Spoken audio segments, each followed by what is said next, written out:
Damien Fordham from Adelaide University. You have been one of the key leaders in the field of coupling niche models and demographic models to predict the impacts of climate change on extinction risk. And you've published a review in Ecography about the topic in 2013. Where do you think the field is moving now?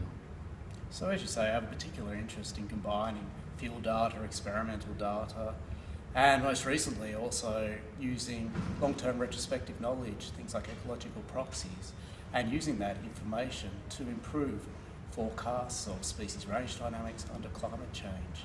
So this whole couple type framework that we're talking about, taking lots of different types of data, bringing it together to try and better forecast range dynamics and also better understand how species and communities may respond to climate change. In terms of where I think the field's going, well, I think that we're moving now towards more accountability with our models in terms of needing to be able to validate these models. And what I'm doing at the moment is trying to look at novel new ways in which we can be validating these models using things like fossil data, using things like ancient DNA, and actually running these models over long time periods, going back to things like the last glacial maximum and looking at range movements over that time and how well we can predict those, both with correlative statistical models, with mechanistic type models, those demographic models that I've published previously with, and also looking now at using physiological type models to address these questions.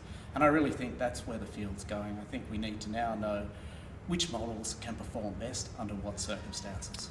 There has been a long tradition of sensitivity analysis and evaluation of models of niche models, of statistical models, but not so much on the mechanistic side.